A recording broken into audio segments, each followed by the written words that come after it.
당신은 오늘 아침 스마트폰을 안 보고 10분을 버틸 수 있었나요? 이 질문에 바로 아니요가 나온다면 지금 당신의 뇌는 이미 도파민 중독의 입구를 지나고 있는 상태입니다. 이 중독은 특이합니다. 술처럼 냄새가 나지도 않고 담배처럼 티도 나지 않으며 아프지도 않게 사람의 인생을 바꿔버립니다.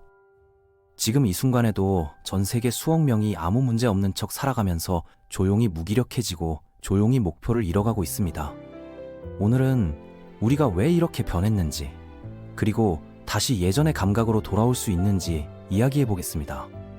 여러분, 한번 솔직하게 생각해 보세요. 아침에 일어나서 알람을 끄고 나면 자연스럽게 손이 먼저 움직이죠. 스마트폰을 집어들고 카톡 확인하고 인스타 피드 넘기고 유튜브 쇼츠 몇 개 보다 보면 어느새 30분이 지나가 있습니다. 그리고 출근하거나 학교 가는 지하철이나 버스 안에서도 마찬가지예요. 이어폰 꽂고 릴스 보거나 웹툰 보거나 게임하거나 어쨌든 계속 뭔가를 소비하고 있거든요. 회사나 학교에서도 집중하다가 잠깐 쉬는 시간이 생기면 또 폰을 꺼내 들고 퇴근하거나 수업 끝나면 배달앱 켜서 뭐 먹을지 고르고 집에 와서는 넷플릭스 켜고 드라마 정주행하거나 게임하다가 자기 전에 침대에 누워서 또다시 쇼츠를 보는 겁니다. 이게 지금 대한민국 사람들의 평균적인 하루예요. 그런데 여기서 중요한 게 뭐냐면 우리는 쉬고 있는 게 아니라는 겁니다. 하루 종일 뇌를 자극에 계속 갈아넣고 있을 뿐이거든요. 뇌는 24시간 내내 도파민 분비 신호를 받고 있고 쉴 틈이 없어요. 그런데 문제는 이렇게 자극을 많이 받는데도 불구하고 요즘 사람들은 예전만큼 행복하지 않다는 겁니다. 생각해보세요. 10년 전, 20년 전에는 친구들이랑 놀이터에서 그냥 앉아서 수다 떨기만 해도 재밌었잖아요. 아무것도 안 하고 멍 때리는 것도 괜찮았고 동네 한 바퀴 산책하는 것만으로도 기분이 좋아졌거든요. 그런데 지금은 어떤가요? 똑같은 산책을 해도 이어폰 끼고 유튜브 들으면서 가야 하고 친구랑 밥 먹으면서도 계속 폰을 만지작거리고 심지어 아무것도 안 하는 시간이 생기면 불안해지는 거예요. 왜 이렇게 됐을까요? 우리가 받는 자극의 양이 늘어났는데도 불구하고 행복감은 오히려 줄어든 이유가 뭘까요? 여기서 핵심을 짚고 넘어가야 하는데 도파민이 많아질수록 행복이 늘어나는 게 아니라 행복을 느끼는 기준 자체가 망가진다는 겁니다. 실제로 뇌과학에서는 이 현상을 도파민 베이스라인 하락이라고 부릅니다. 쉽게 말하면 우리 뇌가 행복을 느끼는 최소 기준치가 점점 올라가는 현상이에요. 강한 자극을 자주 받을수록 뇌는 이 정도는 돼야 행복이라고 느끼겠다라고 행복의 기준을 아예 다시 설정해버립니다. 그래서 예전에는 충분했던 작은 즐거움들이 이제는 거의 아무 반응도 안 주는 상태가 되는 거죠. 이건 기분 탓이 아니라 측정 가능한 신경과학 현상입니다. 이걸 숫자로 비유하면 더 이해가 쉬워요. 예전에는 산책을 하면 도파민이 플러스 1, 친구랑 대화하면 플러스 1, 맛있는 음식을 먹으면 플러스 2 정도였는데 지금은 유튜브 쇼츠 한번 넘기면 플러스 10, 게임을 하면 플러스 20, 자극적인 콘텐츠는 플러스 50까지 튀어오르는 겁니다. 그런데 여기서 많은 분들이 착각하시는 게 하나 있습니다. 도파민은 흔히 행복 호르몬이라고 알려져 있지만 정확히 말하면 쾌락 물질이 아니라 보상 기대 물질에 더 가깝습니다. 도파민은 이게 좋다 해서 끝나는 게 아니라 이걸 또 해야겠다라는 갈망을 만들어내는 물질이에요. 그래서 도파민 분비가 강해질수록 우리는 더 행복해지는 게 아니라 더 조급해지고 더 쉽게 중독되는 구조로 바뀝니다. 여기서 할인 행사 비유를 들어볼게요. 여러분이 옷을 사러 갔는데 평소 10만원짜리 옷이 5만원에 팔고 있으면 기분 좋잖아요. 그런데 만약 매일같이 50%에서 70% 할인 행사만 보다가 어느 날 10% 할인을 보면 어떤 느낌이 들까요? 별로 안 끌립니다. 오히려 손해보는 느낌마저 들죠. 도파민도 똑같습니다. 뇌가 플러스 50짜리 자극에 익숙해지면 플러스 하나짜리 일상은 더 이상 보상으로 느껴지지 않는 거예요. 문제는 뇌가 이제 플러스 하나짜리 일상에서는 아무 감정도 느끼지 못하게 됐다는 겁니다.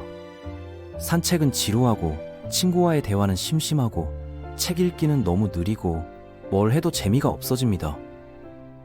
그래서 사람들은 더 강한 자극을 찾게 되고 점점 더 자극적인 콘텐츠에 의존하게 됩니다.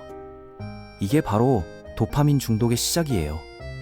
그럼 여러분이 지금 도파민 중독 상태인지 아닌지 한번 체크해 볼까요? 스마트폰 없이 5분도 못 견디고 불안해진다면 해당됩니다. 아무것도 안 하고 가만히 있는 시간이 견딜 수 없이 불편하다면 해당돼요. 예전에 좋아하던 취미가 이제는 노잼으로 느껴진다면 해당되고, 자극이 없으면 무기력하고 의욕이 안 생긴다면 해당됩니다. 침대에 누워서 쇼츠 하나만 보려고 했는데 정신 차려보니 2시간이 지나가 있다면 확실하게 해당되는 거예요. 이 중에서 3개 이상 해당되는 분들은 솔직히 말씀드려서 지금 당신이 겪고 있는 건 의지의 문제가 아닙니다. 뇌의 기준 자체가 망가진 상태에 가깝거든요. 그런데 이게 진짜 무서운 이유는 따로 있어요. 도파민 중독의 진짜 무서운 점은 인생을 망가뜨리는데도 아프지도 않고 티도 안 나고 저항감도 없다는 겁니다. 술이나 담배 중독은 몸이 망가지니까 그나마 경고 신호라도 오잖아요. 게임 중독도 주변 사람들이 뭐라고 하니까 최소한 문제가 있다는 인식은 됩니다. 그런데 도파민 중독은 다릅니다. 겉으로 보기에는 멀쩡해 보이거든요. 출근도 하고 밥도 먹고 사람도 만나니까 본인도 주변 사람들도 문제가 있다는 걸 모른 채 살아갑니다. 도파민 중독은 당신의 인생을 폭발시키지 않습니다. 대신 조용히 아무것도 하고 싶지 않은 인간으로 만듭니다. 서서히 감정이 무뎌지고 목표가 사라지고 인간관계가 귀찮아지고 뭘 해도 재미없어지는 상태로 만들어버리죠. 그리고 이런 상태가 몇 년씩 지속되면서 인생은 눈에 띄지 않게 정체됩니다. 실제 MRI 연구를 보면 강한 자극에 장기간 노출된 사람일수록 전전두엽의 활성도가 눈에 띄게 떨어지는 것이 확인됩니다. 전전두엽은요, 우리가 사람답게 사는 기능을 담당하는 부위입니다. 참는 능력, 계획하는 능력, 장기 목표를 유지하는 능력, 전부 이쪽에서 나오거든요. 이 부위가 약해지면 사람은 점점 지금 당장 좋은 것만 선택하는 구조로 바뀝니다. 미래보다 오늘, 목표보다 자극이 더 중요해지는 거죠. 실제 사례를 하나 들어볼게요. 30대 중반 직장인이었는데 퇴근하면 항상 똑같은 루틴을 반복했어요. 집에 오자마자 소파에 누워서 유튜브 쇼츠를 보기 시작하는데 한두 개만 보려고 했는데 손가락이 자동으로 계속 넘기는 거예요. 그렇게 2시간에서 3시간이 순식간에 지나가고 정신 차려보면 자야 할 시간이거든요. 그러면서 운동하려던 계획도 무산되고 책 읽으려력도 사라지고 친구들 만나자는 연락에도 귀찮아서 거절하게 됐습니다. 처음에는 그냥 피곤해서 그런가 보다 했는데 시간이 지날수록 뭘 해도 의욕이 안 생기더래요. 주말에도 아무것도 안 하고 누워서 폰만 보다가 끝나고 연애도 귀찮아지고 심지어 밥 먹는 것조차 귀찮아서 배달 음식만 시켜 먹게 됐거든요. 그렇게 2년 정도가 지나고 나서야 자기가 뭔가 잘못됐다는 걸 깨달았는데 그때는 이미 목표도 없고 감정도 무뎌진 상태였습니다. 문제는 그 사람이 망하고 있다는 사실조차 스스로 느끼지 못했다는 거예요. 그럼 이제 이 중독에서 벗어나려면 어떻게 해야 할까요? 많은 분들이 이렇게 생각합니다. 오케이, 그럼 디톡스 한번 해볼까? 오늘부터 스마트폰 좀 멀리 해보자. 그래서 하루 이틀 정도 꾹 참고 버텨봅니다. 그런데 여기서 또 다른 문제가 생깁니다. 결국 폭발해버리는 거예요. 참고 참다가 한계점에 도달하면 오히려 전보다 더 강한 자극을 찾게 됩니다. 디톡스 전보다 더 심하게 쇼츠를 보고 더 오래 게임을 하게 되는 거죠. 이게 바로 요요 현상입니다. 다이어트 할 때 굶다가 폭식하는 것처럼 도파민도 똑같은 일이 반복되는 거예요. 이 현상은 심리학에서는 반동 효과라고 부릅니다. 강하게 참으면 참을수록 뇌는 그 자극을 더 특별한 것으로 기억해버리는 현상이에요. 그래서 단기 디톡스를 할수록 오히려 더 강한 자극으로 되돌아오는 경우가 훨씬 많습니다. 도파민 중독이 끊기 어려운 이유가 바로 여기에 있습니다. 그래서 제가 말씀드리고 싶은 건 도파민 중독은 끊는 게임이 아니라 설계를 바꾸는 게임이라는 겁니다. 무조건 참는 게 아니라 뇌가 자연스럽게 낮은 도파민에 다시 적응할 수 있도록 환경과 습관을 재설계해야 하거든요. 그럼 어떻게 설계를 바꿀 수 있을까요? 크게 3가지 단계로 나눌 수 있습니다. 첫 번째는 환경을 리셋하는 겁니다. 강한 사람은 참는 사람이 아니라 애초에 유혹이 안 보이게 만드는 사람이거든요. 스마트폰 알림을 전부 꺼버리세요. 카톡 알림, 인스타 알림, 유튜브 알림 다 필요 없어요. 그리고 유튜브 앱을 열었을 때 자동으로 쇼츠가 뜨는 화면 설정도 바꿔야 합니다. 홈 화면에 쇼츠 탭이 보이면 자동으로 손가락이 가거든요. 그걸 아예 안 보이게 만들거나 아니면 유튜브 앱 자체를 폰 홈 화면에서 제거하는 겁니다. 그리고 침대 근처에 절대로 폰을 두지 마세요. 자기 전에 침대에서 폰을 보는 습관이 제일 위험하거든요. 왜냐면 자려고 누웠는데 쇼츠 하나만 보고 자려다가 새벽 2시까지 보게 되는 게 일상이 되기 때문이에요. 폰은 거실이나 책상 위에 두고 침대에는 책이나 일기장 같은 걸 두는 게 훨씬 낫습니다. 두 번째는 도파민 피라미드를 만드는 거예요. 도파민을 완전히 끊을 수는 없어요. 인간이니까 당연히 즐거움도 필요하고 자극도 필요하거든요.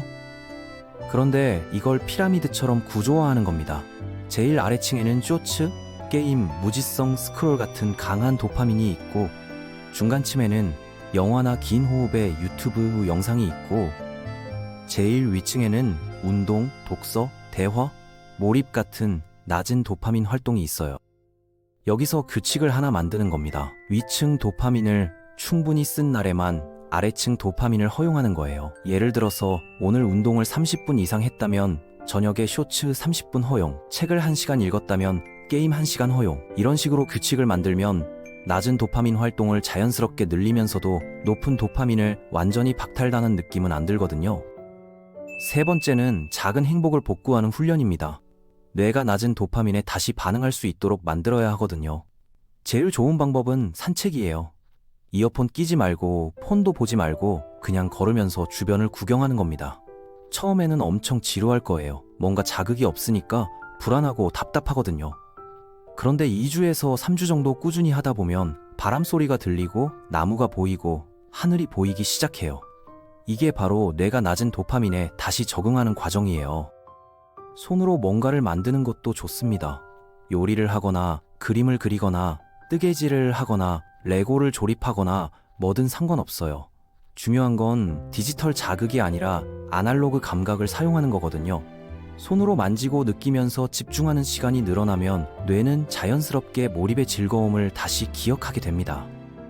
그리고 진짜 사람 얼굴을 보고 대화하는 시간을 늘리세요. 카톡으로 대화하는 게 아니라 직접 만나서 눈 마주치고 이야기하는 거예요. 처음에는 귀찮고 에너지가 많이 들 수 있어요. 그런데 사람과의 직접적인 교감에서 나오는 도파민은 쇼츠에서 나오는 도파민과는 차원이 다르거든요. 훨씬 더 깊고 오래가는 만족감을 주는 겁니다. 도파민을 줄이면 공허해지는 게 아니라 원래 느껴졌어야 할 감정들이 다시 살아납니다. 작은 것에서 행복을 느끼는 능력, 조용한 순간을 즐기는 능력, 깊이 몰입하는 능력이 전부 돌아오는 거예요. 이게 바로 뇌를 원래 상태로 복구하는 과정입니다. 실제 연구에서도 하루 일 20분 정도의 의도적인 무자극 시간을 꾸준히 가지면 뇌의 도파민 민감도가 다시 회복되기 시작합니다. 즉, 뇌는 망가지는 속도만큼 되돌아오는 속도도 의외로 빠른 기관이라는 겁니다. 그래서 마지막으로 여러분께 하나 제안하고 싶은 게 있어요. 딱 10분만 실험해보세요. 지금 이 영상이 끝나고 바로 해보셔도 되고 오늘 퇴근하고 집에 가는 길에 해보셔도 됩니다. 폰은 완전히 꺼버리고 이어폰도 빼고 그냥 아무것도 안 한 채로 10분 동안만 걸어보는 겁니다. 이 10분이 얼마나 지루한지 한번 체크해보세요. 만약 이 10분이 참을 수 없이 지루하고 불안하고 답답하게 느껴진다면 지금 당신의 뇌는 이미 조용한 행복을 잃어버린 상태일 가능성이 큽니다. 반대로 이 10분이 생각보다 괜찮고 주변이 보이고 머릿속에 여유가 생긴다면 당신의 뇌는 아직 충분히 회복 가능성이 있는 상태입니다.